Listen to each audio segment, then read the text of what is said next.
If apples are bought at the rate of 30 for a rupee, that means cost price of 30 apples is 1 rupee. How many apples must be sold for a rupee so as to gain 20%?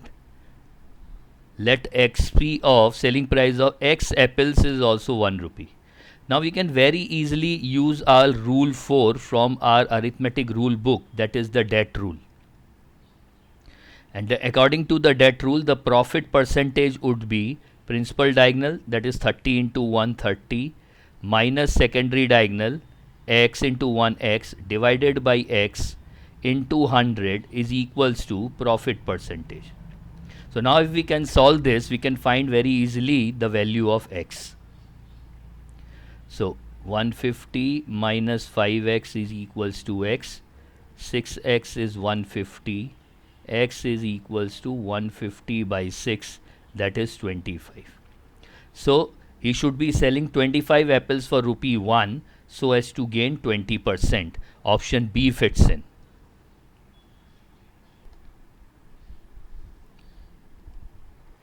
Andy goes to a shop to buy a Walkman costing rupees 2250. The rate of sales tax is 6%.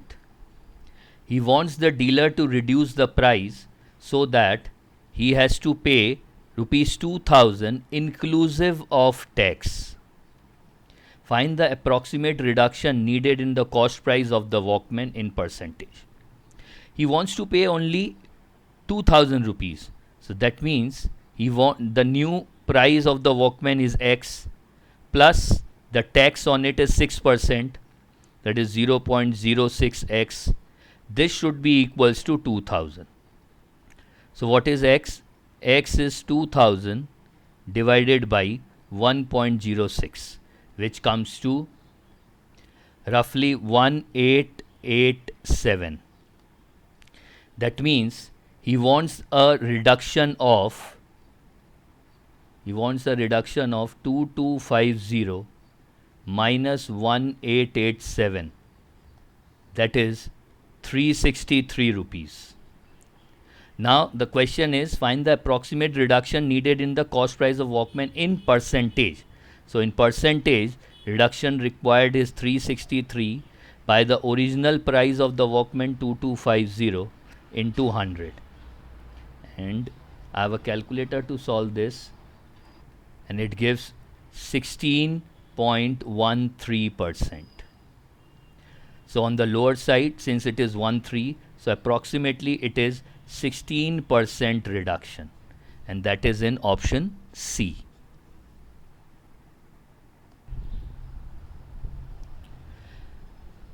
$116 is divided among 150 children such that each girl and each boy gets 50 cents and $1 respectively. We can use our rule 6, that is butterfly diagram, or famously known as cross diagram, to solve this. We have girls and we have boys. One girl is getting 50 cents, that is half a dollar, and one boy is getting $1 each. There are 150 children. Now if all 150 are girls, then 150 into half, that is $75 would be the total amount with them. If all 150 are boys, 150 into 1 is $150 would be the amount with them. But there is $116 amount distributed among these two that will feature in the center. Difference between 116 and 75 is 25, 31, 41, and difference between 150 and 116 is 34. That means the ratio of number of girls and boys is 34 is to 41, or 68 is to 82. If we add up, it's coming to 150. So then how many boys are there? There are 82 boys, or we can also calculate like this: 41 by 75 into 150 is equals to 82. There are 82 boys, and that is in option D. A wholesaler allows a discount of 20% on the list price to a retailer. Okay, So suppose the list price is 100, then he enjoys a discount of 20%, that is 20. That means his purchase price is 80. The retailer sells at 8% discount on the list price. So list price is 100. He gives a discount of 8%. That means selling price is 92. So cost price is 80. Selling price is 92. Profit is 92 minus 80. That is 12. What is the profit percentage of the retailer? Profit percentage is profit divided by purchase price into 100. 424,325, that is 15% profit. He makes a profit of 15%. Option B fits in.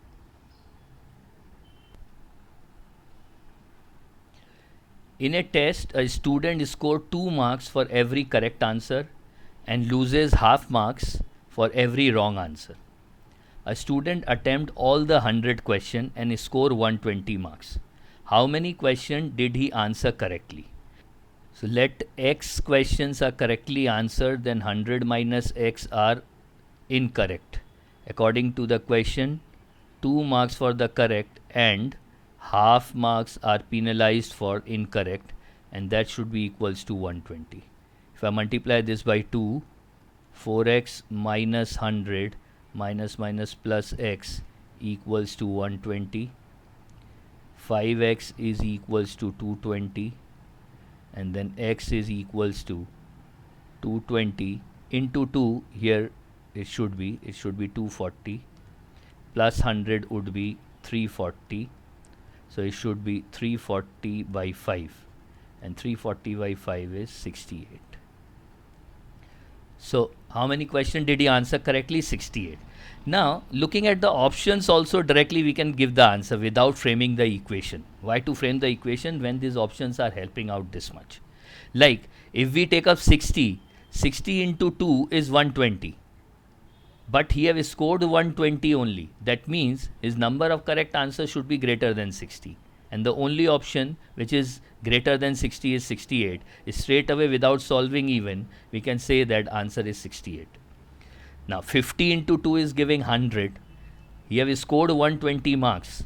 So straight away what you do is 120 by 2, that is 60. That means number of questions which are correctly answered has to be more than 60, and there is only one option, that is 68, which is more than 60. So without framing equation also we can solve just looking at the options. I want to buy a bed from a furniture dealer selling it at rupees 13080. The dealer tells me that I have to pay sales tax at the rate of 9%. Approximately how much discount should I demand on the bed to be able to make a purchase for a total amount of this much? So what I want the cost to me for the bed before tax should be 13080 divided by 1.09, because 9% is the tax. 13080 is what I want the amount to be after tax. So before tax I want this amount to be 12,000.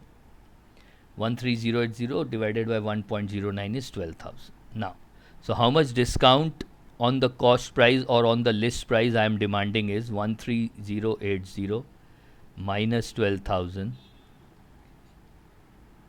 that is 1080 discount is demanded. So discount percentage is 1080 divided by 13080 into 100, and that comes to 8.26%. So approximately how much discount should I demand? I should demand for a discount of 8.26%, that is in option A, so that after tax I can pay 13080.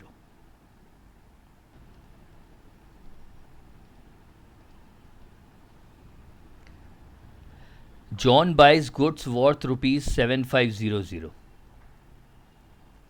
He gets a rebate of 8%, less 8%. 8% of 7500, 50 into 4, 600. That means it is now 6900. After getting the rebate, he pays sales tax of 10%. Add 10%, that is 690, 9075. Find the amount he will have to pay for the goods. 7590, that is in option D.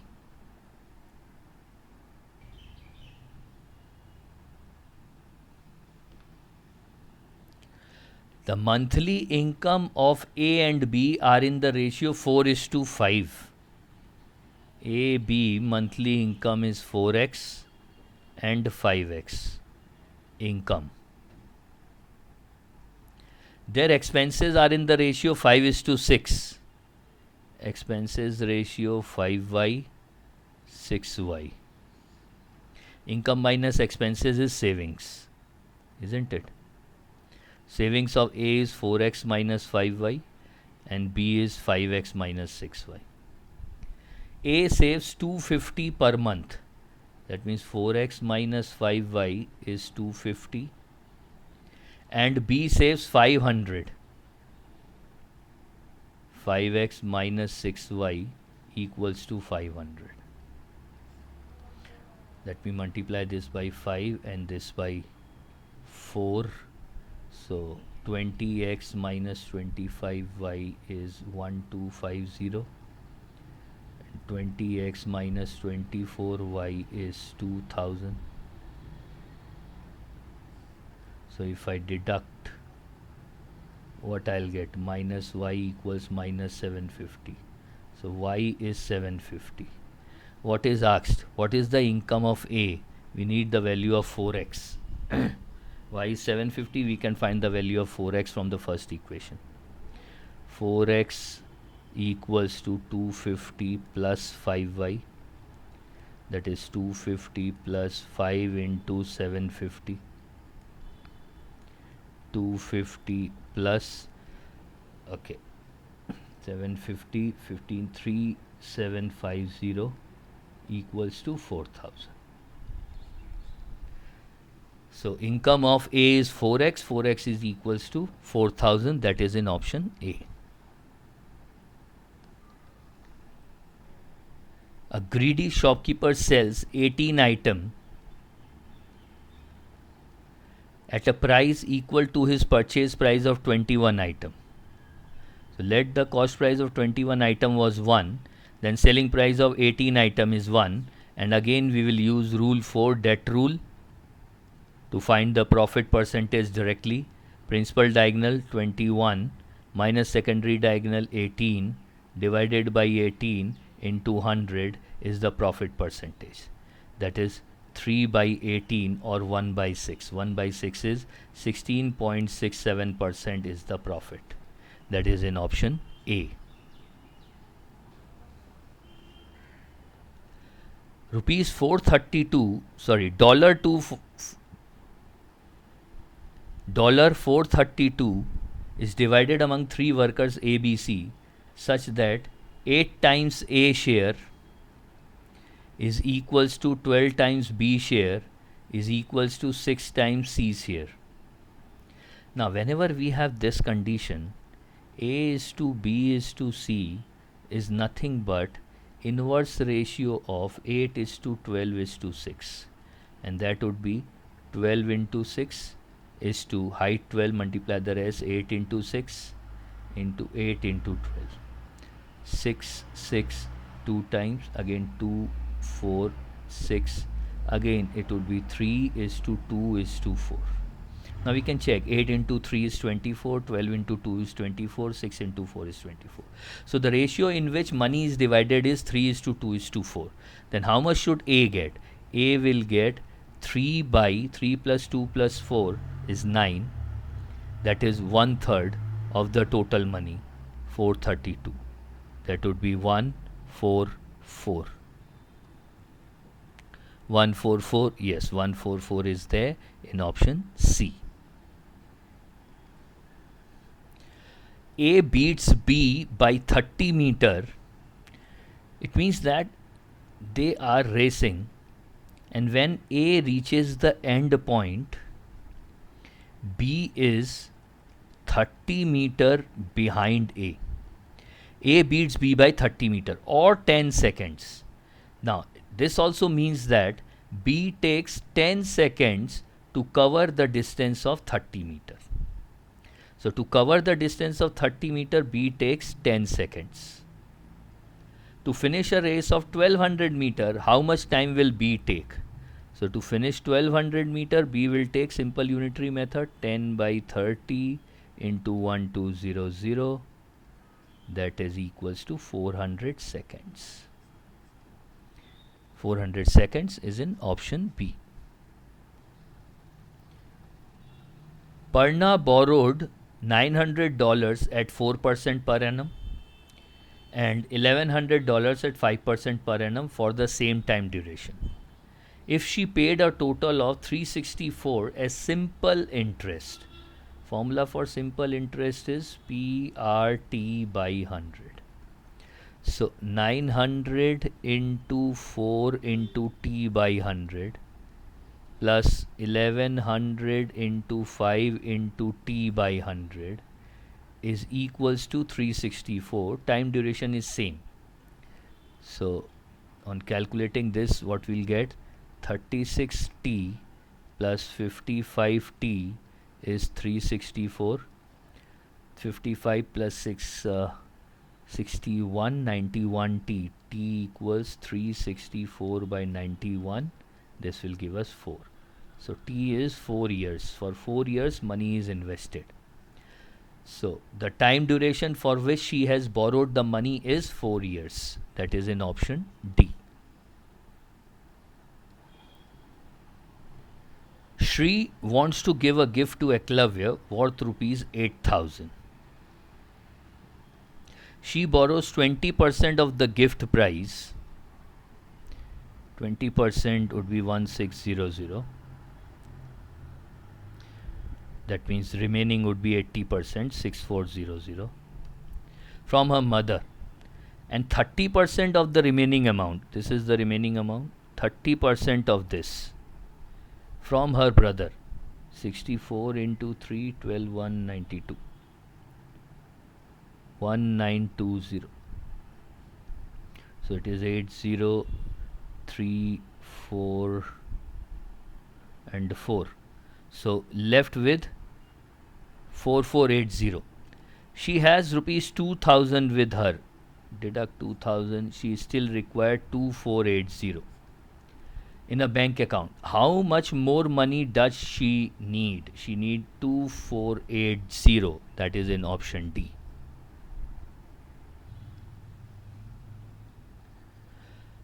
If 40% of x, that is 0.4x, is equals to y,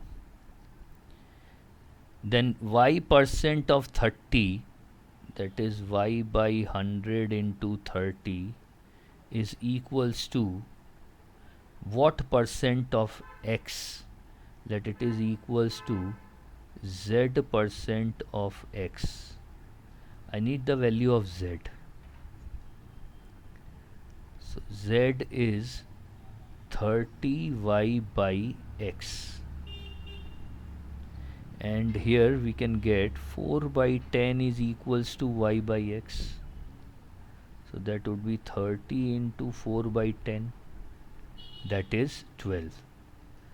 So answer is 12%. So if 40% of x is y, then y percent of 30 is same as 12% of x. Or we can also start with taking the value of x and y. So that if I take x equals to 100, then y is 40. Now y percent of 30 means 40% of 30 is 12. Then how much percentage of x it is? 12 is how much percentage of 100? 12%. We can also do like this by taking up the values. Answer is 12%, option A. Prateek traveled the first 2 hours at the rate of 50 kph. This is time and this is speed. You know the distance covered is speed into time. So the in the first stretch distance covered is 100 kilometers, and the remaining 3 hours at the rate of 90 kph. So the distance traveled in these 3 hours is 90 into 3, that is 270 kilometers. What is the average speed? We know that average speed is equals to total distance traveled by total time taken. So total distance traveled is 370 kilometers in total time of 5 hours. So average speed is 370 by 5, that is 74 kilometer per hour. Yes, that is in option C. An airplane covers a certain distance at a speed of 240 kph in 5 hours. That means the distance traveled is speed into time, 240 into 5, that is 1200 kilometers. To cover the same distance in, now the time is 5 by 3 hours. It must travel at a speed of, speed is equals to distance by time, 1200 divided by 5 by 3, that means into 3 by 5. This is 240. 240 into 3 is 720. 720 kilometer per hour should be the new speed, so that the same distance can be covered in 5 by 3 hours.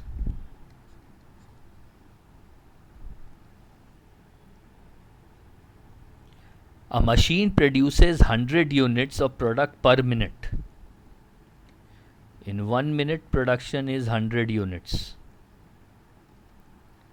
If 24 units of product are packed in one case, how many cases can be filled in 1 hour? 1 hour means 60 minutes. So in 60 minutes, 60 into 100, that is 6000 units are produced. One case can pack 24 units. That means number of cases that can be packed is 6000 divided by 24. 6 1000, 6 4, and this is 250. So you can pack 250. Yes, that is in option B. The students in 3 batches at an university are in the ratio 2:3:5. That means these are 2x, 3x, 5x. If 20 students are increased in each batch, plus 20, plus 20, plus 20, then the ratio changes to 4:5:7. So if I can use only these two, I can say this should be 4:7. We can frame equation like this, isn't it? Now if we cross multiply, 10x plus 100 equals 12x plus 80, 2x is 20, x is equals to 10. That means initially students were 20, 30 and 50. What is the total number of students in the 3 batches initially? So total number of students in 3 batches were 100. Option C fits in. In a university, the ratio of boys to girls is 3:2. Boys, girls is 3:2. So let me call it 30-20. 10% of the boys, 10% is 3. And 25% of the girls, 25% means 1/4, that is 5, have a scholarship. What percentage of the total student do not hold any scholarship? So 27 here, no scholarship, and 15 here, no scholarship. So 27, 32, 42. So total 42 students have no scholarship. Out of how many? 30 plus 20, that is 50. So what percentage of students do not hold scholarship in percentage? 42 by 50 into 100, that is 84%. 84% of the students do not hold any scholarship. Option A fits in. A shopkeeper sells sugar in such a way that the selling price of 950 grams is same as the cost price of 1 kilogram, that is 1000 gram. Cost price is 1, then selling price of 950 grams is also 1. Again, this we are using for the third time in this particular session. Det rule, rule number 4 from our rule book of arithmetic. And the easy way to find the profit percentage is principal diagonal multiplication 1000 minus secondary diagonal multiplication 950 by 950 secondary diagonal into 100. That is gain percent. That is 50 by 950 into 100. 100 by 19% is the profit. That is in option C. Thank you everyone for participating. This is Mohit Jain signing off from MJ's Maths and Stats, that MJ Magic Studio to you. Please feel free to connect with us, email us, or you can telegram us at the given phone number on your screen. But please do not forget to subscribe to the channel, subscribe to MJ's Maths and Stats. Please do like and share the session, share the content, and keep motivating us so that we can bring up these kind of contents very often. Thank you everyone for participating once again. I'll see you soon.